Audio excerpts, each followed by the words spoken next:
Nós estamos falando sobre a questão da maturidade e nós iniciamos a nossa série do mês, domingo passado, pensando a respeito dessa necessidade que a gente tem de amadurecer, de não deixar que o tempo passe mais rápido do que o nosso aproveitamento do tempo em relação à nossa vida, em relação ao nosso crescimento não só físico, mas também espiritual, emocional, relacional, social e de todas as esferas que isso atinja a vida da gente.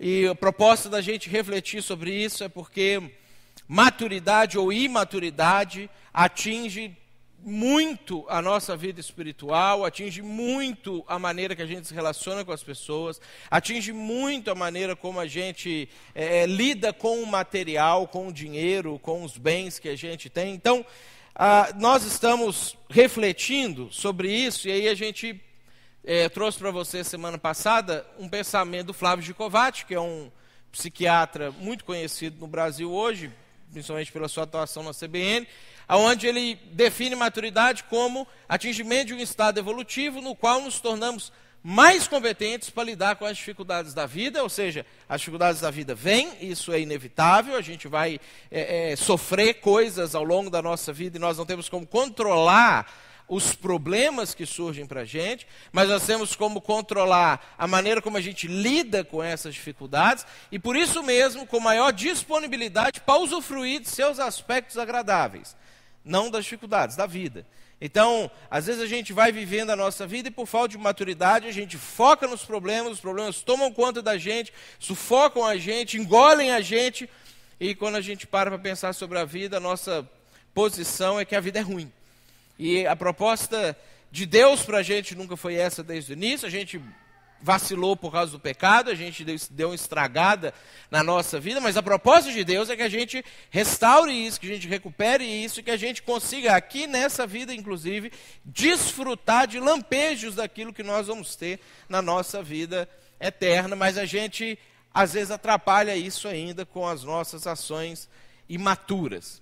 E aí nós vimos que esse outro psiquiatra espanhol, Enrique Rojas, ele, em vários de seus escritos, ele define que os problemas que a nossa sociedade atual enfrenta, falando sobre o tempo que a gente está vivendo, eles estão diretamente relacionados com a nossa falha de lidar com essas 5 situações. Com o hedonismo, que é essa coisa de que tudo centrado em mim, tudo para mim, e eu preciso, e eu sou o melhor, e essa coisa de todas as coisas têm que convergir para mim. A permissividade, onde a gente está vivendo já uma época que não existe certo e errado, certo depende do ponto de vista, errado depende do ponto de vista, e a gente vai lidando com essas permissividades. O niilismo, a gente vai falar um pouco mais sobre isso hoje, que é essa ideia da ciência de que a gente surgiu do nada, a gente está aqui para nada e a gente vai para lugar nenhum, então a nossa vida não tem sentido nenhum, a gente não tem propósito de fazer nada que a gente está fazendo aqui, a gente é igual aos animais que estão só vivendo aí, esperando o dia de morrer, nascer outros, e estamos só de passagem aqui. A questão da promiscuidade sexual, a dificuldade que a gente tem de lidar com o sexo dentro dos parâmetros que Deus criou o sexo para ser lidado em, e aí a promiscuidade ela vai também tomando conta da nossa sociedade e vários problemas decorrem disso aí, e a questão do relativismo, onde não há mais verdades absolutas, onde a gente tem aquelas afirmações irônicas de que às vezes o sujeito chega para você e ele fala assim, toda verdade é relativa, aí você pergunta para ele assim, você tem certeza disso? Ele fala absoluta. É as incoerências do tempo que a gente está vivendo hoje do relativismo. Então, esse psiquiatra, e que é interessante, não cristão, alguém que pela graça comum de Deus derramada sobre todos os seres humanos, está conseguindo discernir a época que a gente está vivendo, o tempo que a gente está vivendo, e as consequências a gente está vivendo desse jeito.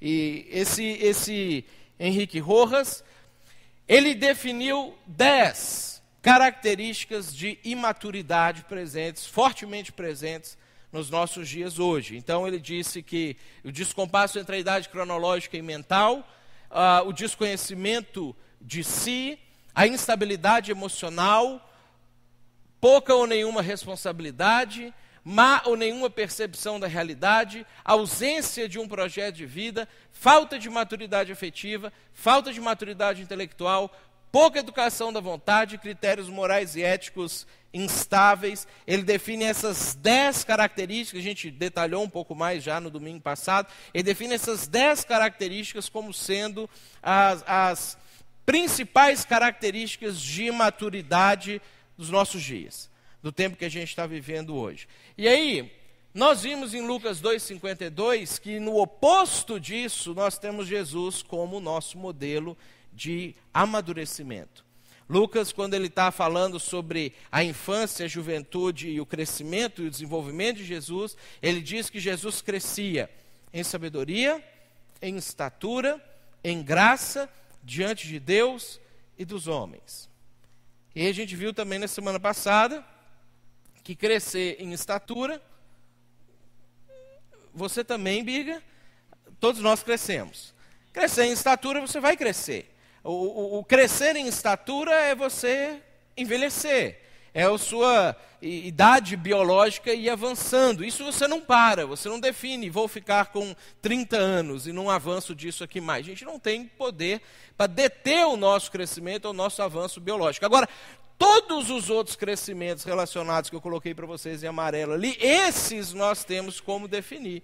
De que maneira a gente vai crescer e se nós vamos crescer em estatura junto com essas coisas ou separado dessas coisas. E aí quando a gente vê Jesus como sendo nosso modelo, a gente vê que ele crescia em sabedoria, graça diante de Deus e diante dos homens, enquanto ele estava crescendo em estatura. E esse é o nosso desafio. E aí na semana passada também nós vimos a primeira característica do crescimento de Jesus, do amadurecimento de Jesus, quando diz que Jesus crescia em sabedoria, que esse crescimento, ele responde a pelo menos 4, ou primariamente a 4 daquelas 10 proposições do Henrique Rojas para a dificuldade que a gente tem com o amadurecimento dos nossos dias de hoje. Se a gente cresce em sabedoria, a gente amadurece em sabedoria, a gente vai eliminar o descompasso entre a idade cronológica e mental, vamos eliminar o desconhecimento de si, eliminar a má ou nenhuma percepção da realidade e vamos também eliminar a falta de maturidade intelectual. Hoje eu queria que a gente refletisse sobre o segundo aspecto do amadurecimento de Jesus e como que isso se aplica para a gente. O texto de Lucas 2,52 diz que Jesus ele também crescia em graça. E quando a gente pensa sobre crescer em graça no contexto daquela passagem, nós temos mais 2 características da imaturidade do Rojas que a gente pode eliminar quando a gente consegue crescer em graça. A instabilidade emocional e a pouca educação da vontade. No texto de Lucas, o termo que ele escolheu usar para definir essa questão de que Jesus crescia em graça é a palavra grega kariti. Esse termo, ele tem 16 possibilidades de significados. 16.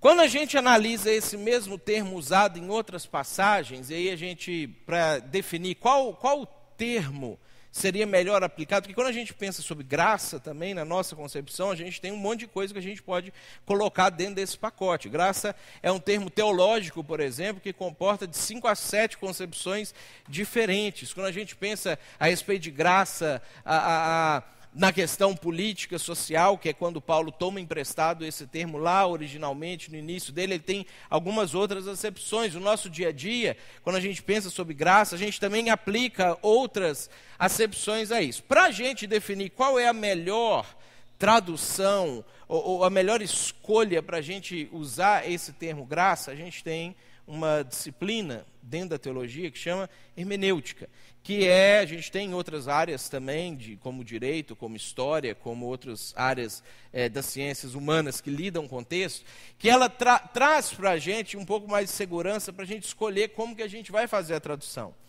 Então, um dos critérios da hermenêutica é a gente pegar aonde essa mesma palavra foi usada em outras passagens da Bíblia, e quais eram, ou qual era o significado que essa passagem carregou consigo em outras partes, e dentro dessa regra, o primeiro que a gente aplica é tentar usar o mesmo autor.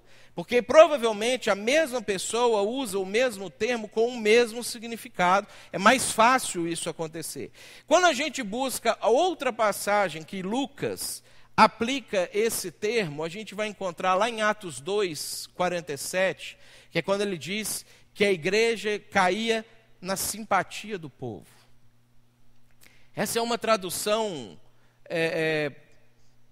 provavelmente a mais próxima daquilo que Lucas queria, quando ele diz que Jesus estava crescendo em graça nessa situação. E aí a gente vai entender um pouco do porquê isso.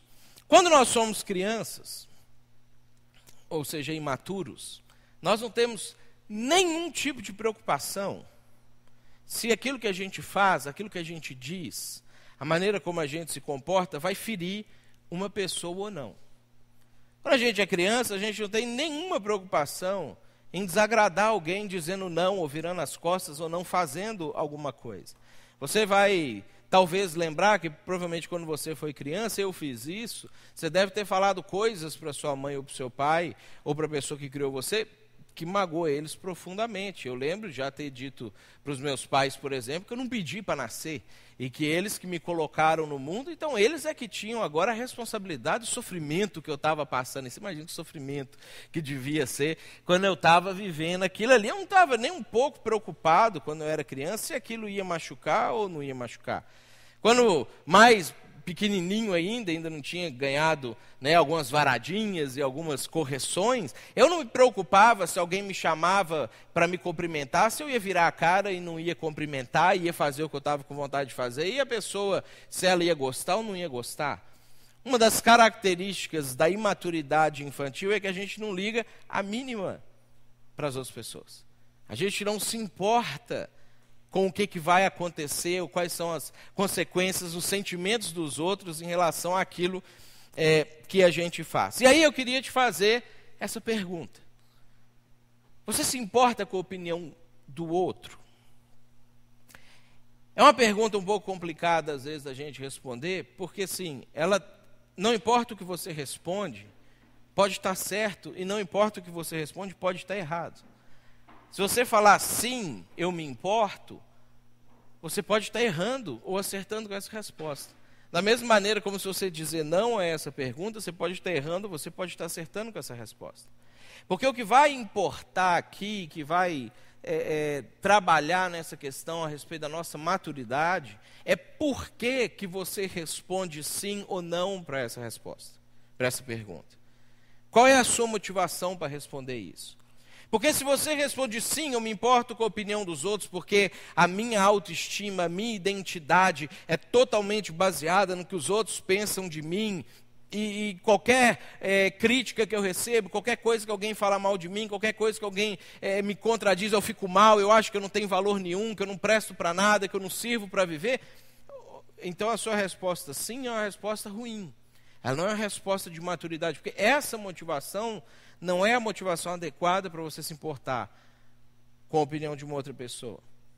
Agora, se você responde para mim, não, eu não me importo com a opinião do outro, porque eu vivo a minha vida, ele não paga as minhas contas, eu faço o que eu quiser, a vida é minha, quem manda nela sou eu, a sua resposta não também é uma resposta, do ponto de vista da maturidade, negativa. Também é uma resposta que não está mostrando que você conseguiu superar essas coisas. Agora, se você responde sim, eu me importo com a opinião do outro, porque eu me importo com o outro, aí a gente está falando sobre maturidade. Aí a gente está falando sobre crescimento. Uma preocupação humana sempre foi entender o que nos leva a destruir o outro. Então a gente tem muitos filósofos pensando sobre isso. Por que o ser humano mata o outro ser humano? Por que o ser humano faz mal para outro ser humano, a gente tem sociólogos pensando sobre isso, psicólogos pensando sobre isso, cientistas pensando sobre isso, pessoal no boteco bebendo a cervejinha pensando sobre isso, todo mundo pensa sobre essas questões, porque isso aflige a gente. Quando a gente assiste, às vezes, essa semana ou semana passada, não sei, com a Suzane von Richthofen foi colocada em liberdade condicional, e aí eu acho que já tem 10 ou 12 anos que ela matou os pais, mas isso ainda mexe com a gente, isso deixa a gente olhando aquilo, pensando, que isso, que absurdo, como é que isso vai acontecer, e não sei o quê. Quando a gente tem essas coisas sendo trazidas para a nossa conversa, para o nosso debate, na verdade, o que está por trás disso, seja consciente ou inconscientemente, é a gente pensando, qual é o limite do ser humano? Por que que uma pessoa faz isso? E aí, se a gente resumir, um resumo assim, bem grosseiro, porque a nossa proposta aqui não é responder isso sociologicamente ou filosoficamente, e a gente nem tem tempo para isso, mas se a gente fizer um resumo bem grosseiro do que é ciência, do que a filosofia tem dito sobre esses assuntos, nós temos as seguintes afirmativas. Primeiro, o comportamento natural do ser humano é ignorar o outro e viver a sua vida. Esse é o primeiro desejo, instinto ou direcionamento básico do ser humano. Segundo, estou falando da filosofia e da ciência. Tá? Aí a gente descobre que nós não conseguimos viver uma vida sozinhos. Então nós descobrimos que nós precisamos do outro. Eu dependo de outras pessoas. Então, já que eu não posso ignorar os outros, porque isso faria mal para mim mesmo, eu resolvo usar o outro. Como eu posso ter no outro a satisfação das minhas necessidades? Como que eu posso, a partir daquilo que o outro tem para oferecer, suprir aquilo que eu não posso oferecer? Quando algumas pessoas, quando o outro, ao invés dele se colocar como alguém utilizável, ele se interpõe no nosso caminho, nós destruímos o outro. Esse é o próximo passo. E isso a gente está coalhado de evidências e de exemplos na nossa história, desde da Suzane von Richthofen, quando viu nos pais alguém que se interpõe no seu caminho, até países que entram em guerra e praticam, às vezes, genocídio e dizimam populações e cidades. Porque, de repente, aqueles outros não são mais interessantes, não colaboram, pelo contrário, atrapalham. Então, o ser humano não tem dificuldade com isso. E depois, no final, quando a gente não precisa mais do outro que a gente estava usando, nós descartamos o outro. Filosofia e a ciência, juntas, resumindo bastante, diz que a gente é assim. Esse é o nosso comportamento básico. E aí, pensando sobre o niilismo, aquele terceiro item lá dos 5 que a gente precisa enfrentar, aquela ideia sobre o nada, aquela ideia sobre você veio do nada, você está fazendo nada aqui, você vai para lugar nenhum. O niilismo científico diz que o nosso sentimento de empatia por outra pessoa, o nosso sentimento de olhar para alguém e supostamente gostar de alguém, ter interesse em agradar alguém, qualquer coisa nesse sentido, nada mais é do que fruto da evolução da nossa espécie, como a gente respondendo a uma necessidade de sobrevivência. Então, para a ciência, para o niilismo, nós, seres humanos, não somos capazes de nenhum ato de bondade puro. Porque os próprios atos de bondade que nós praticamos, eles são respostas evolutivas para a gente tentar preservar a nossa espécie humana. Caso a gente não fosse assim, nós já teríamos entrado em extinção há milhões de anos atrás, quando a gente estava ainda no processo evolutivo. O que é, talvez, triste disso é que isso aqui é verdade.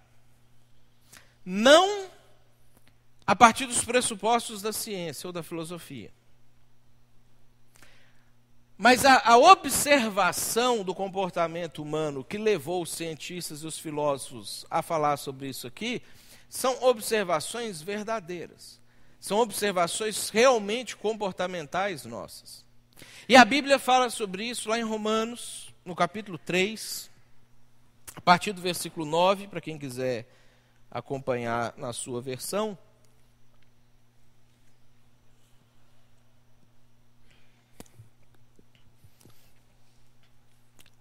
A Bíblia diz o seguinte: todos, tem uma lista de vários ali para encaixar nesse todos estão debaixo do pecado. A Bíblia diz que aquele nosso comportamento lá é fruto do pecado. Não é de evolução, não é resposta do sistema límbico, não é nada disso. O pecado. O pecado deformou a identidade de ser humano que Deus colocou em nós. O pecado deformou o propósito para o qual Deus nos criou. E faz com que a gente comece a buscar outros propósitos. E o problema da gente ser deformado é que uma vez que todos estão debaixo do pecado, isso está falando da gente também, a consequência disso, como está escrito, é que não há justo, nem um sequer. Não há quem entenda. Não há quem busque a Deus. Não faz parte da nossa natureza caída buscar a Deus. Todos se extraviaram. A uma, ou seja, juntos, como raça humana, como humanidade, se fizeram inúteis. Não há quem faça o bem. Não há nenhum sequer. Aí o texto vai ficar um pouco mais poético. A garganta deles é sepulcro aberto. Com a língua enganam.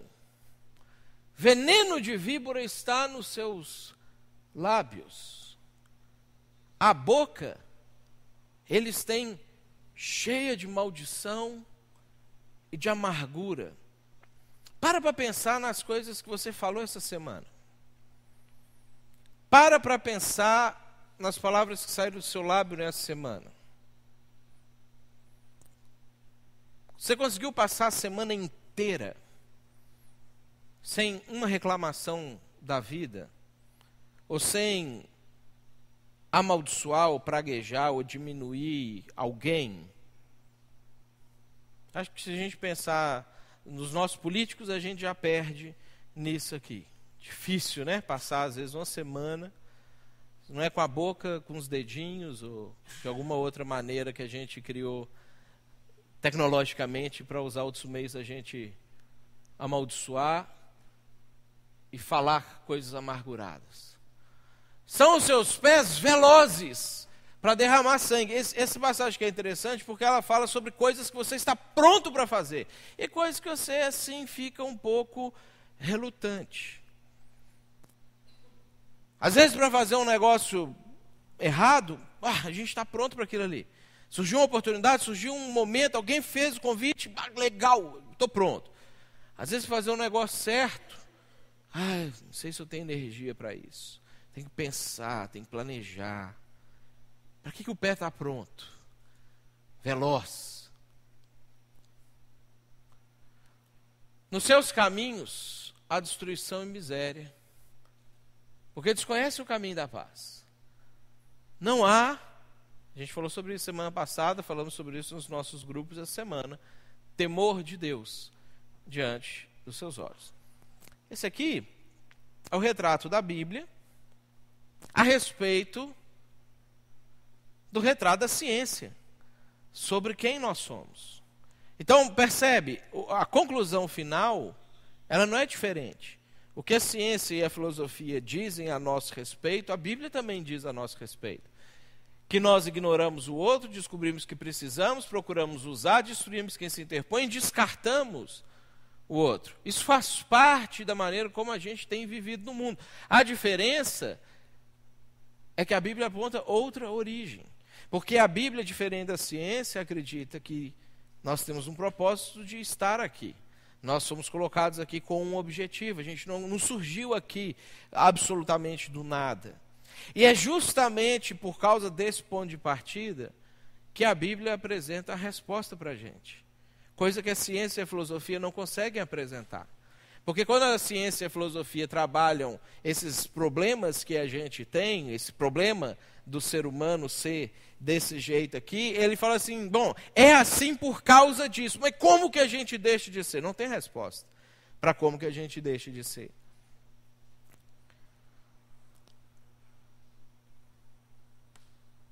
Por causa do pecado, nós temos uma grande dificuldade de controlar a nossa vontade e de estabilizar as nossas emoções, que são aqueles dois problemas do Rojas. E nós que somos cristãos, a gente corre um risco de fazer isso de uma maneira muito religiosa, às vezes assim muito bonita, às vezes assim justificável. E é onde a gente precisa pensar bastante sobre as nossas motivações também, porque a gente corre o risco através do proselitismo, a gente aplicar isso e disfarçar essa maldade do nosso coração. O Verdun me deu um livro de aniversário, excelente, e lá nesse livro tem uma citação do Philip Yancey, que ele diz o seguinte, ele está falando de uma pessoa que ele conheceu e estava conversando com ela. A igreja se apresenta como um clube particular, que avalia os de fora, sobretudo, como membros em potencial. Parece minar completamente a construção de um relacionamento sincero, essa atitude de olhar para as pessoas como alvos de conversão. É um jeito bonito da gente colocar nossa maldade para fora, às vezes de maneira camuflada, às vezes de uma maneira piedosa, de uma maneira religiosa. Porque o que a gente corre risco de fazer como cristão, e porque a gente sabe da importância de uma pessoa aceitar Jesus, de uma pessoa fazer parte disso aqui que a gente vai fazer daqui a pouquinho, mas o problema é quando a gente começa a fazer isso com a motivação errada, a gente começa a fazer isso com o nosso coração obscurecido das intenções, e de repente a gente está fazendo isso não por um real interesse de amor em relação a outra pessoa, mas a gente começa a fazer isso porque a gente está construindo o nosso clube e a gente quer somar mais um no nosso clube. O Salmo 139, eu acho ele muito interessante, que Davi está falando com Deus a respeito de uma série de coisas, e no finalzinho do Salmo, ele fala assim para Deus, depois que ele falou várias coisas, ele fala assim, sonda-me e me conhece, vê se há em mim algum caminho mau. Eu acho interessante esse pedido de Davi, porque assim, ele está falando para Deus, eu olhei para mim e eu acho que já está bom, eu acho que já está ok, eu acho que já não tem nada ruim dentro de mim mais. Mas o Senhor que conhece pode talvez descobrir alguma coisa dentro de mim que eu acho que está certo, eu acho que a motivação está boa, mas na verdade a raiz disso não é a raiz adequada. Me sonda as minhas motivações. Porque quando a gente fala sobre isso, o que vai distinguir um crescimento em graça e um amadurecimento de um comportamento animal que a ciência diz que a gente tem, o que vai fazer com que a gente não trate bem as pessoas porque elas nos interessam por causa de algum projeto particular que a gente tem, mas porque a gente genuinamente ama essas pessoas, a gente quer essas pessoas e a gente está conseguindo verdadeiramente ser plenamente altruísta nos nossos sentimentos, nas nossas decisões, o que vai diferenciar isso é a agenda oculta do nosso coração. É aquilo que está lá dentro, que às vezes nem a gente consegue discernir claramente por que a gente quer fazer coisas boas. E às vezes a gente quer fazer coisas boas com motivações ruins. E é isso que faz com que a gente vai caminhando ao longo da nossa vida e lutando com esse problema de amadurecer com relação à graça, com relação a essa simpatia que Jesus amadureceu nela e que Lucas trouxe para lá. Porque quando a gente não consegue discernir por que a gente está fazendo coisas boas por motivos errados, a gente não consegue tratar os motivos errados. A gente não consegue tratar a maldade quando a gente não consegue enxergar a maldade dentro da gente. Por isso essa oração de Davi é uma oração tão importante para a gente fazer constantemente. Deus, eu já chequei, eu já meditei, eu já refleti, eu já conversei com uma pessoa amiga, já conversei com um pastor, já conversei com a mãe, e eu acho que eu estou bem. Mas dá mais uma olhada, porque pode ser que tenha uma coisa que nem eu estou conseguindo descobrir dentro de mim, e que isso me impede de progredir, isso me impede de amadurecer, isso me impede de crescer na graça do Senhor. Nós temos aprendido, pensando sobre essas questões, de que o pecado ou o vício, ele não deve ser combatido com a gente lutando diretamente, pensando assim, eu não quero fazer mais isso, eu não vou fazer mais isso, e tentando com o pensamento positivo vencer aqueles comportamentos inadequados, ou pensamentos pecaminosos, ou esses problemas que a gente trabalha aqui. Uma das maneiras que a gente tem para combater o pecado, para combater o vício, é a gente pensar e trabalhar e pôr em prática a virtude oposta àquilo ali. Então, a gente tem falado um pouco a respeito disso, e diferente da sabedoria que a gente tratou na semana passada, que está bem no nosso controle, de ser sábio ou não ser sábio, isso é uma decisão que cabe 100% a você. Se você quiser ser sábio, você vai ser sábio; se você não quiser, você não vai ser. Isso depende das suas ações, isso depende do como é que você vai viver o seu dia de amanhã, como é que vai viver o seu próximo ano, como é que você vai encarar as coisas que chegam para você. Ou seja, a sabedoria, ela está bem no nosso controle. A solução para esse problema, ele não está completamente nas nossas mãos. Ela não é algo assim que está 100% dentro da nossa capacidade humana de fazer. O que fazia Jesus amadurecer nessa área? Por que Jesus conseguia crescer em graça, crescer em simpatia, crescer em realmente tratar as pessoas bem, pelas pessoas e não por aquilo que as pessoas podiam oferecer para ele, já que Jesus foi o único ser humano que veio e viveu nessa terra aqui, que não precisava de absolutamente nada de ninguém, que veio 100% para se doar. Tem um texto que eu acho muito legal, que explica um pouco sobre isso, que é aquela passagem lá de Marcos capítulo 10, onde a gente tem a história de Jesus encontrando-se com aquele rico. E se você analisar lá o contexto, Jesus ele vinha de um longo sermão, sermões de Jesus, diferente dos meus aí, que vai 40, 50 minutos, eram 4 a 5 horas, eram sermões mesmo, às vezes era o dia inteiro pregando, parava, comia um pouquinho, continuava pregando e ensinando as coisas. E Jesus, assim, depois de um longo sermão, se você analisar o contexto lá um pouco antes, você vai ver, Jesus ele tinha tido um embate muito delicado com os fariseus, que era com relação à questão do divórcio, embate que a gente enfrenta ele até os nossos dias de hoje, e aí ele travou aquele debate junto com eles lá, e ele ensinou coisas. Aí vieram crianças, acho que coisa que cansa muito também é criança, veio um monte de criança para cima de Jesus, os discípulos tentaram segurar, Jesus falou, não impede não, deixa vir. Aí Jesus atendeu todas as crianças que chegaram até ele, abençoou criança por criança. Aí ele vai terminar, ele encerra o seu sermão, ele começa a ir embora para o seu descanso.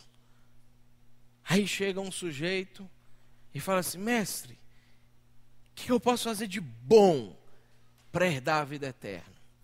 Essa pergunta, por si só, é uma pergunta de alguém que provavelmente não ouviu nada do que Jesus disse, embora devia estar presente lá.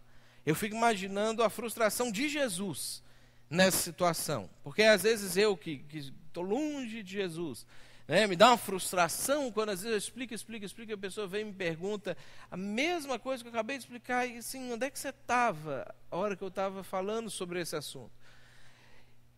E aí Jesus assim dá aquela resposta padrãozona. Ó, você sabe os mandamentos, cara, não mata, não rouba, não faz mal para ninguém, tá tudo certo. E foi. Aí de repente o rapaz, ele vira para Jesus e fala assim, mas tudo isso eu estou fazendo desde a minha juventude. E aí a gente tem dentro de todo esse contexto uma frase no versículo 21 que Marcos captou ela muito bem. E Jesus, olhando para ele, o amou. O que fazia Jesus amadurecer em graça era que Jesus conseguia amar as pessoas. Jesus amava as pessoas não nas categorias de amor que a gente usa no nosso dia a dia. E isso é uma coisa que é interessante no idioma que o Novo Testamento foi escrito. Diferente da palavra graça, que tem 16 traduções diferentes para um termo, a palavra amor tem 11 palavras diferentes só para amor. É como se você falasse assim, a graça é importante, mas uma palavra só dá para a gente explicar 16 coisas. Agora, amor é tão importante que nós precisamos de 11 palavras diferentes para explicar isso. A nossa Bíblia cita 4 dessas 11 palavras. Por quê, gente? Porque a gente usa a palavra amor de uma maneira muito leviana hoje. Quando a gente fala sobre amor, a gente fala sobre qualquer tipo de sentimento, de afeição que a gente tem por qualquer coisa. Pode ser por uma pessoa, pode ser por um objeto, pode ser por uma comida, pode ser por um animal, pode ser para um momento que você está vivendo na sua vida. O termo que a gente usa, amor, é o mesmo termo. Agora, quando a gente vai olhar para Jesus, a gente descobre que Jesus amava as pessoas em uma categoria que a gente não usa termos, ou esse termo, quando a gente fala sobre o nosso amor. Nem se você pensar no maior objeto do seu amor. Um filho, talvez. Ou uma mãe, talvez. Ou cônjuge, talvez. Não é o mesmo termo que a gente utiliza. Quando a Bíblia fala que Jesus, olhando para ele, o amou, está falando de uma nova categoria de amor. Que não era uma categoria que estava no plano humano. E que Paulo, ele define muito bem essa categoria, lá em 1 Coríntios capítulo 13, e ele diz o seguinte sobre o amor. O amor é paciente, é bondoso, não arde em ciúmes, não faz pensar que se é melhor que o outro, não se ensoberbece, não é inconveniente, não procura os seus próprios interesses, não causa irritação, não se ressente do mal, não se alegra com a injustiça, mas sim com a verdade. Tudo sofre, tudo crê, tudo espera, tudo suporta.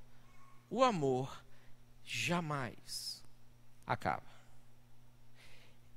É essa qualidade de amor que é atribuída ao que Jesus tinha pelas pessoas. E eu separei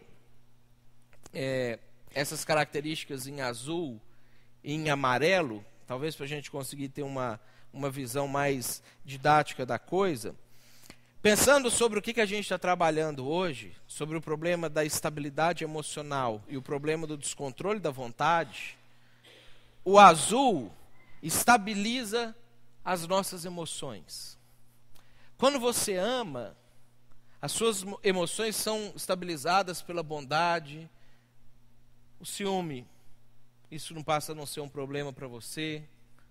Você não pensa que é melhor do que outra pessoa e por aí vai. O azul, ele estabiliza as nossas emoções. O amarelo, ele controla a nossa vontade. Eu estou com vontade de ir lá quebrar a cara do sujeito. Não, mas eu sou paciente. eu não vou ceder a essa vontade. Eu estou com vontade de usar o outro. Peraí, mas para quê? Se eu não tenho interesses pessoais, eu não procuro os meus próprios interesses, para que eu vou usar o outro? O amarelo estabiliza a nossa vontade, faz com que a gente consiga ter domínio de coisas que às vezes a gente tem vontade de fazer, mas que transforma a gente naquele animal que a ciência e a filosofia diz que a gente é.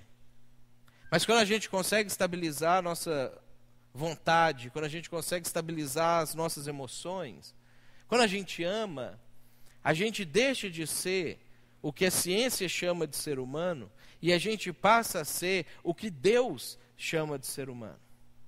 Porque quando a gente fala assim, errar é humano. Não, errar não é humano, porque quando Deus criou o humano, Ele viu que era muito bom o humano. Quando nós erramos, nós estamos descaracterizando a humanidade que Deus colocou na gente. Errar não é humano. Agora, quando a gente volta para isso aqui, nós resgatamos a verdadeira humanidade que Deus colocou na gente. Nós nos tornamos humanos de verdade. Eu acho tão interessante porque no dia a dia mesmo a gente usa essa palavra de maneiras contraditórias, porque a gente fala assim, errar é humano, mas a gente fala assim, não, precisamos dar um tratamento humanitário para aquelas pessoas. Porque a gente sabe lá no fundo que nós, seres humanos, não somos como os animais. Nós, seres humanos, não estamos colocados aqui, jogados aqui, do nada viemos, ao nada voltaremos. Não é isso que vai acontecer com a gente. Nós não estamos aqui para isso. Nós temos um propósito de porque Deus colocou a gente aqui. E quando Jesus ele vem, e quando Jesus como homem, olha para aquele sujeito e ama aquele sujeito, nós estamos vendo por que Jesus crescia em graça. Por que Jesus crescia em simpatia. Por que as pessoas que não tinham interesses escusos gostavam de Jesus, amavam Jesus, queriam estar perto de Jesus. Por que Jesus, sendo um líder religioso da época, sendo chamado de rabi, podendo pregar na sinagoga, como qualquer outro fariseu, diferente de todos os outros fariseus, atraía pessoas que a sociedade da época taxava como pecadoras, como imundas, como pessoas sujas, mas essas pessoas tinham uma atração muito forte por Jesus, porque Jesus olhava para elas, aquelas pessoas tinham absolutamente nada para oferecer para Jesus, e Jesus amava aquelas pessoas. Por quem aquelas pessoas eram? Porque Jesus tinha em si a plenitude da humanidade que Deus criou a gente para ser e para ter. Você ama? Você tem isso na sua vida? Essa categoria de amor. Sei que você ama seu pai, seu filho, seu cônjuge, seu carro, seu cachorro, o hambúrguer gostoso que o Gesiel faz. Eu sei que você ama essas coisas todas. Eu amo essas coisas todas também. Mas você ama desse jeito aqui? Nessa qualidade diferenciada de amor? Se a sua resposta é não, ou se a sua resposta é parcialmente, ou se a sua resposta é preciso amadurecer nisso, eu queria encerrar essa mensagem pensando sobre a gente amadurecer em graça, utilizando um conceito de João, que ele dá para a gente lá em 1 João, no capítulo 4, no versículo 7, quando ele, falando sobre amor, ele repete essa palavra várias vezes aqui nesse texto, desde o início, quando ele chama as pessoas, ele fala assim: amados, vamos amar uns aos outros, porque o amor procede de Deus, e todo aquele que ama é nascido de Deus e conhece a Deus. Tem três coisas nesse texto que a gente pode colocar de coisas práticas, a gente pode aplicar na vida da gente. Primeira é que o amor procede de Deus, não é de você. O amor não é fruto da sua evolução como ser humano. Nós não vamos conseguir chegar no momento em que toda a sociedade humana vai evoluir ao ponto de amar um ao outro e viver em justa cooperação um com o outro. Não, isso não vai acontecer. Isso foi a ilusão do século XX, que ficou mais que provado que não é possível acontecer. O amor não procede do seu interior. O amor procede de Deus. Nós, por causa do pecado, destruímos aquilo que Deus colocou inicialmente em nós. Então eu não tenho como eu resgatar o amor. Eu preciso que isso seja resgatado em mim por Deus. O amor procede de Deus. Segunda coisa que esse texto fala para a gente é que para amar eu tenho que nascer de Deus.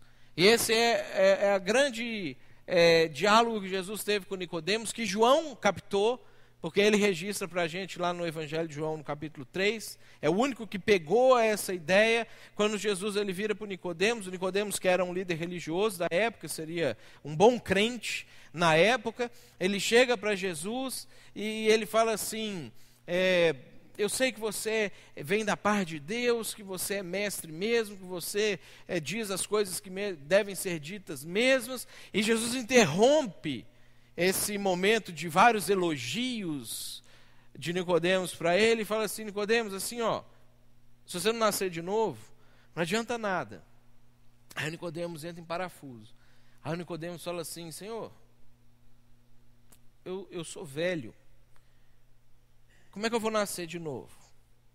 Talvez na mente de Nicodemos passou a possibilidade de reencarnar.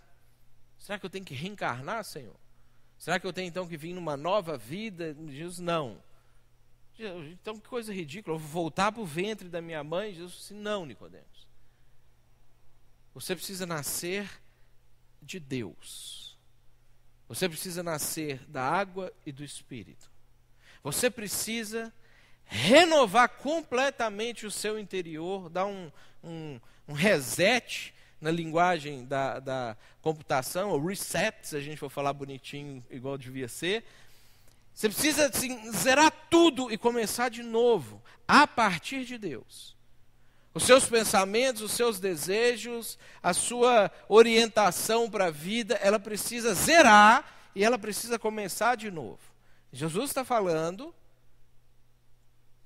para uma pessoa velha, sábia no contexto judaico, profundo conhecedor da Bíblia. Não era uma pessoa qualquer que apareceu lá para ele. Ele fala assim, você tem que zerar. E você precisa começar tudo de novo. Para a gente amar, a gente precisa nascer de Deus. A gente precisa zerar e a gente precisa começar tudo de novo a partir da perspectiva de Deus. E a terceira coisa é que para amar eu tenho que conhecer a Deus. E aí de novo a gente encontra uma palavra que tem vários significados para o conhecer, mas ela tem um significado que parece, pelo contexto do que João vai trabalhar no resto dessa passagem, que seria um significado mais profundo sobre que tipo de conhecimento.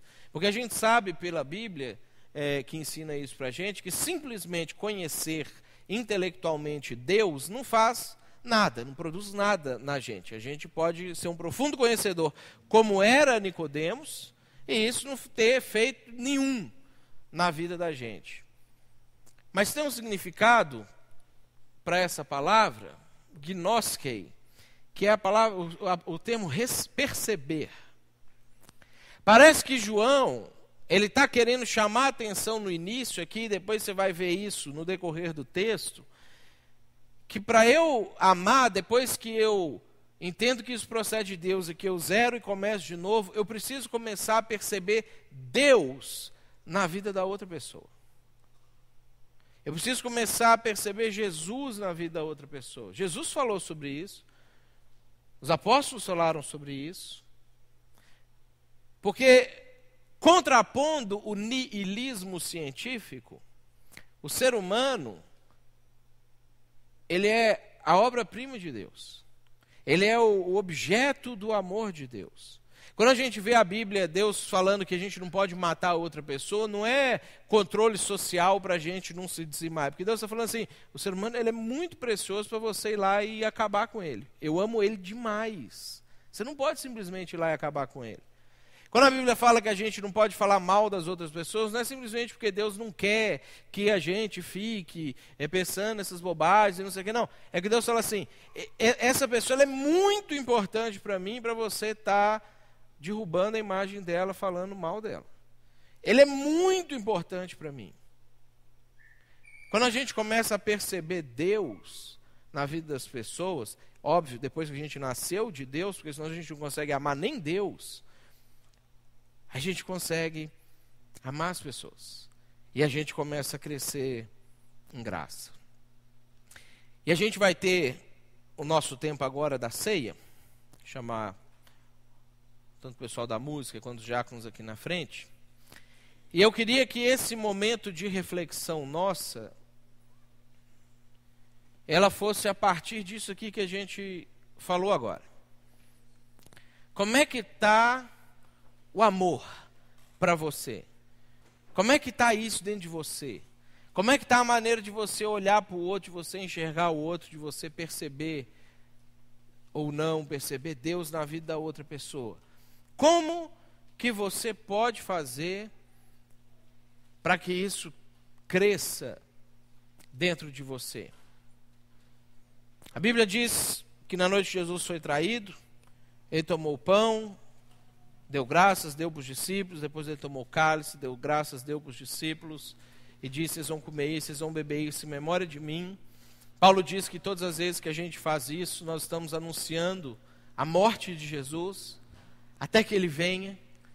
Então nós anunciamos que ele morreu por nós, deu sua vida por nós, para que todo aquele que nele crê tenha a vida eterna, possa resetar a sua vida, possa começar de novo.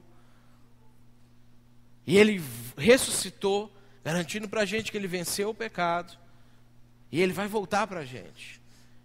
E aí Paulo diz, por isso aquele que come e bebe, sem discernir isso, come e bebe juízo para si, por isso examine-se o homem a si mesmo. E assim coma do pão e beba do cálice. Então nós vamos tirar um tempo, um minutinho, para a gente poder fazer esse autoexame, para a gente fazer essa reflexão, para a gente poder pensar, à luz das coisas que a gente discutiu nessa noite, o que a gente precisa reorganizar, o que a gente precisa redefinir. E talvez esse minutinho que você vai ter agora, pode ser uma oportunidade de você falar com Deus, aí onde você está. Deus, eu quero isso para a minha vida. Eu quero crescer em graça. Eu quero amar. Eu quero resetar a minha vida e nascer do Senhor. Talvez um momento para você assumir esse compromisso com Deus. E que a hora que você comer desse pão e você beber desse cálice, que representa o corpo de Jesus, o sangue de Jesus, isso possa ser um pacto, uma aliança que você vai fazer com Deus, de que você vai viver essas coisas na sua vida. Vamos tirar esse tempo para a nossa meditação?